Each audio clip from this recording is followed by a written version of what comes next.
자, 안녕하십니까. 이종복입니다.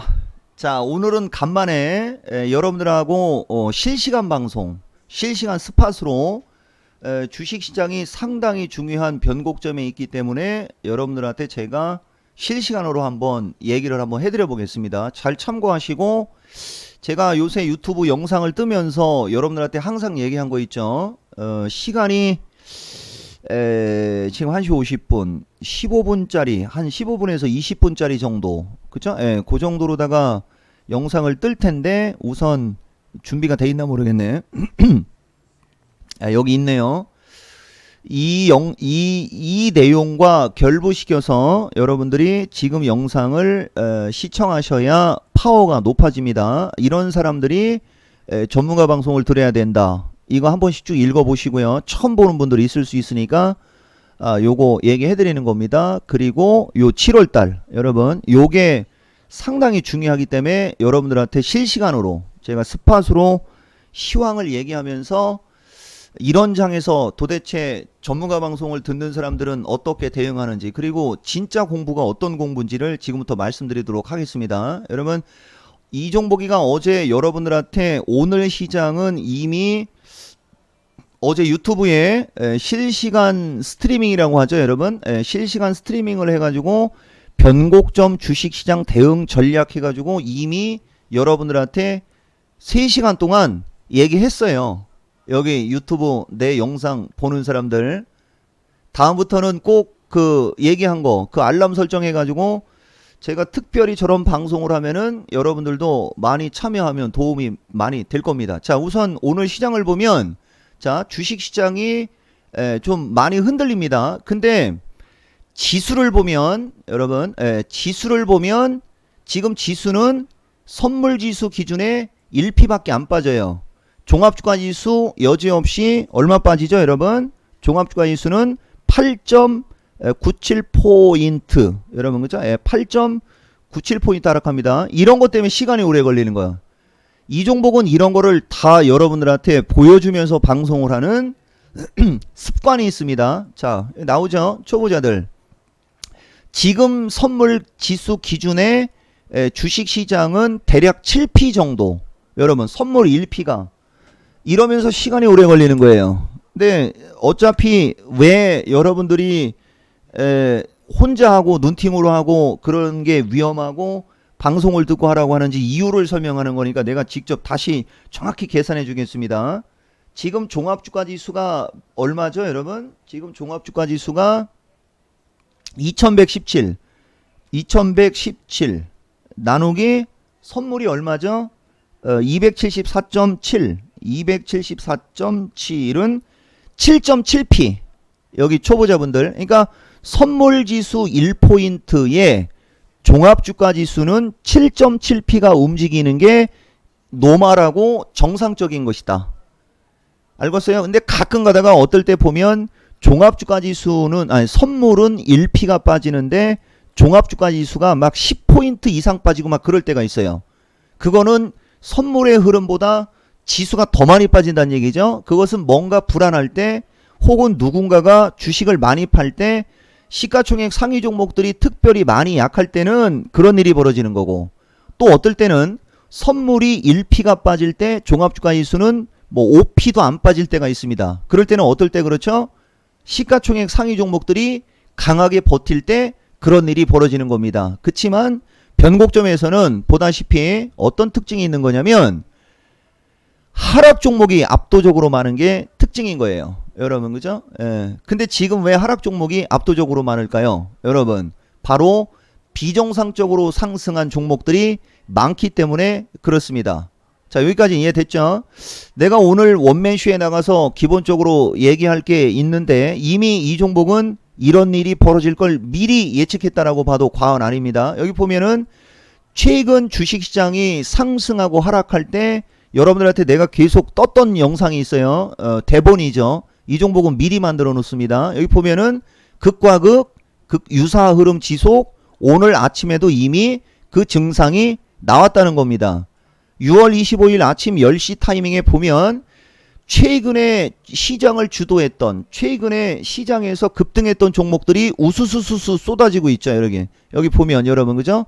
이쪽이 우수수수 쏟아지는 타이밍에 낙폭과대 업종 대표주들이라든가 전체적으로 시가총액 상위 종목들이 움직임이 좋을 때는 지수가 강보합해서 버티는데, 시간이 지나면서 이쪽 종목들이, 자, 제가 이걸 다시 그림판으로 떠서 보여주겠습니다.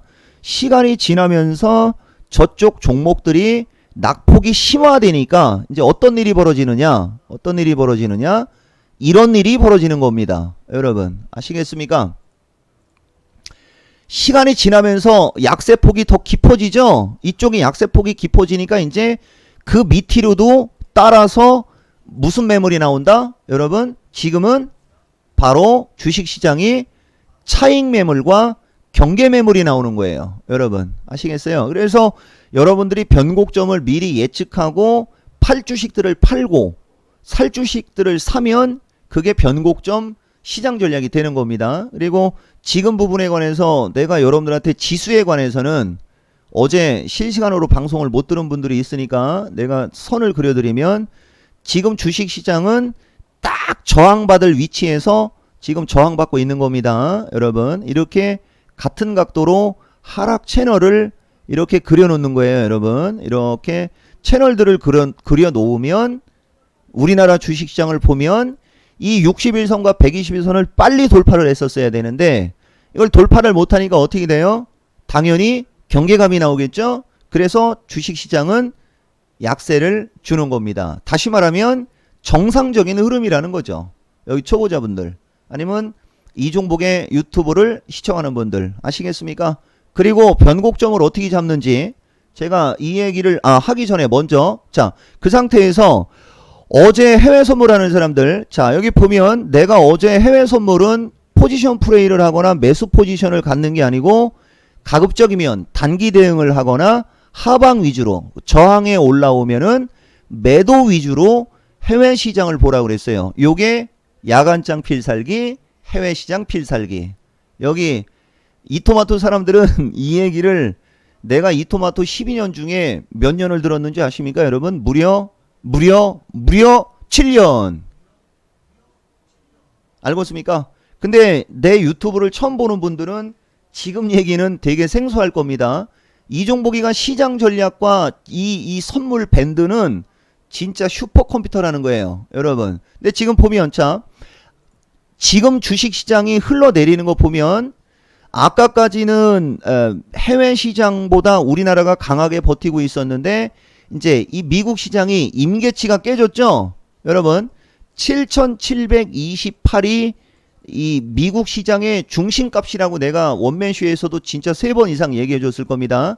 7728이 깨지는 음봉이 나오니까 거기서 우리나라가 쿵 하고 빠지는 겁니다. 이렇게, 이게 하나의 임계치라고 하는 거예요. 근데 나스닥 시장도 7728이 깨진 것도 보면 왜 깨진 거냐면은 결국은 중국 시장이 먼저 2.47% 급락을 하기 때문에 연동되고 있는 겁니다. 여러분, 그러면 여기서 제일 중요한 게 뭐냐? 중국 시장이 되는 거죠. 아시겠습니까? 시간이 너무 오래 가면 좀 그런데, 그래도 한번 볼까요? 영상을 두 개로 나눌 수는 없는데, 자, 중국 시장의 일봉을 보면, 자, 중국 시장이 과연 여기에서 61선을 깨고 21선을 깨면서 주가가 약세를 줄 수 있을지, 요 확률을 따지는 거고, 내가 팁은 주는 거예요, 여러분들한테. 아니면은 중국 시장이 61선, 21선이 지지할 확률이 높은지, 지금은 이게 제일 중요한 겁니다. 여기 나의 유튜브를 보는 분들, 요게 되게 중요한 팁이 되는 거고요. 자, 그 다음에 나스닥 선물 지수, 나스닥 선물 지수도 마찬가지입니다. 얘들이 조정을 받을 때 이 61선을 깰 확률, 여러분, 이 깰 확률이 얼마가 되느냐에 따라 이 변곡점 시장은 지수가 어디에서 지지가 되고 어떻게 움직일지가 예측이 되는 거예요.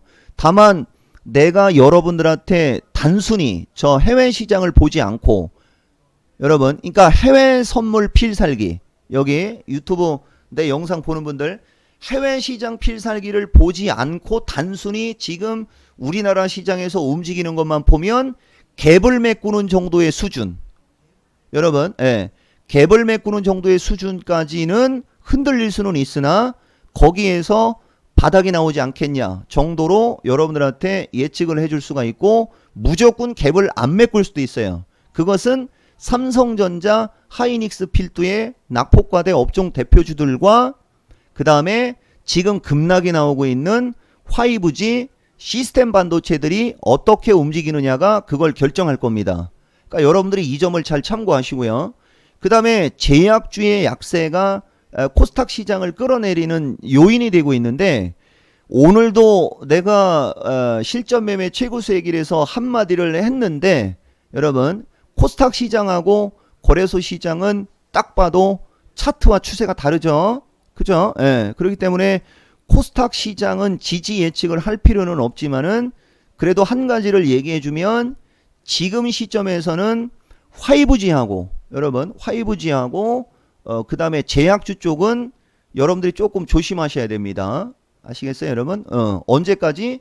주식시장이 조정을 완료하고 다시 돌을 때까지 그런 식으로 시장을 접근해야 되는 거예요. 아시겠어요 여러분? 주식이 여러분들이 주식을 할 때 지금과 같이 기본적인 어떤 분석 기준과 어떤 객관적인 전략이 있으면 주식이 쉬운 거고 그렇지 않으면 오늘 같은 날도 아마 조금 시겁한 사람들이 좀 있을 수 있을 겁니다. 그렇지만은 내가 통째로 얘기해 주면 그러니까 5G 급락하고 제약주 급락하는 걸 제끼고 그냥 주식시장과 이 시장에서 움직이는 어떤 종목들의 흐름을 갖고만 딱 얘기해 주면 내가 봤을 때는 아무런 문제가 없는 시장이다. 이렇게 보이는 거고 이게 이제 여러분들이 우리가 보통 전문가 방송을 다른 말로 표현하면 멘토라고 하는 거죠. 예. 그러니까 여러분들이 주식을 할 때 어떤 멘토가 있고 없고가 여기서 차이가 나는 겁니다.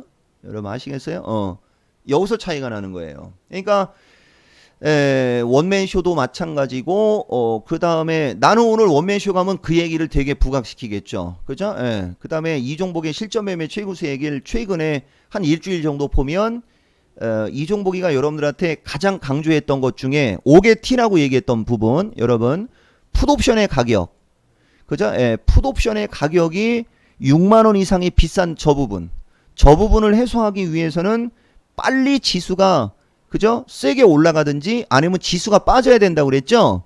지금 지수가 빠지니까 정상으로 가는 어떤 과정이다 여러분 그죠? 요렇게 얘기하는 겁니다. 그래서 코스닥 지수는 여러분들 스스로 한번 찾아보고 사실 얘기는 해줄 수 있지만은 굳이 저 되도 않는 지수를 예측할 필요는 없죠 여러분 그죠? 지금은 낙폭과대 업종 대표주 그 다음에 전기차 그 다음에 IT 부품 그 다음에 신성장주 중에 상승 여력이 있는 이런 쪽을 공략해야 된다라는 얘기를 하기 때문에 이종복이가 지금 그쪽을 관심을 안 갖는 거예요. 여러분 아시겠어요? 그리고 변곡점을 어떻게 잡는지 이거 한 수 알려주면 되게 간단합니다. 이게 중심이론 변곡점이에요. 자 우리나라는 29일 하락했어요. 그리고 그날을 기준으로 지금 19일째 상승하고 있는 겁니다. 618 변곡. 자 계산기 29 곱하기 점 618은 17.9 여러분 그죠? 618 변곡은 지났네. 그러니까 당연히 더욱더 못 가는 게 맞죠. 그러니까 여기에서 갭 메꾸기 정도만 나와도 추세가 유지가 되니까 앞으로 열흘 동안은 어떤 쪽으로 시장이 움직일 수 있다라고 판단할 수 있는 겁니까? 이건 해외 시장을 제끼고 얘기하는 거예요.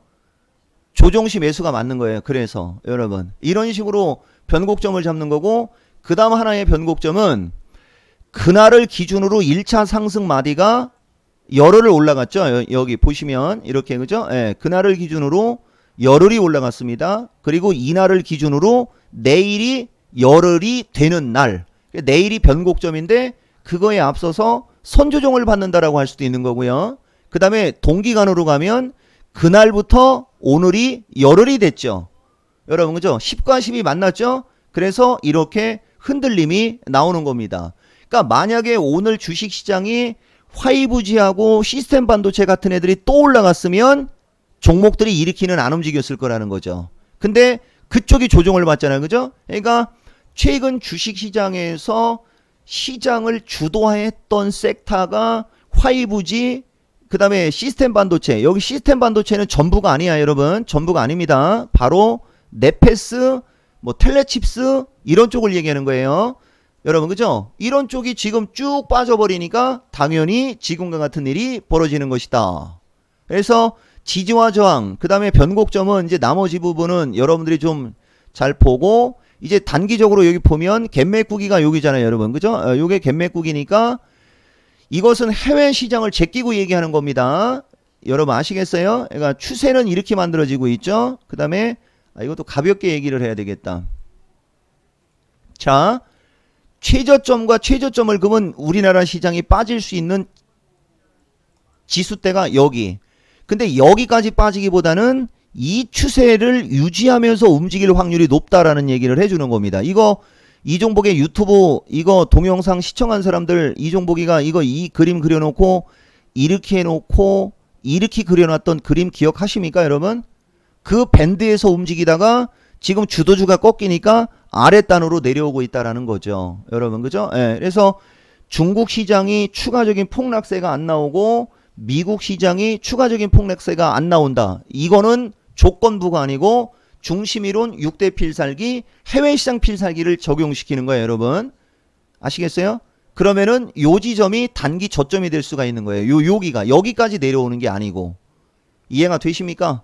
이런 식으로 변곡점을 예측하고 지수 밴드를 따라가는 거예요. 그래서 1차 상승이 이렇게 됐고 조정을 여기까지 맞았으니까 상승할 수 있는 목표치가 어디냐? 요게 N자형의 목표치. 요거 동영상으로 내가 남겨놓은 거 있죠?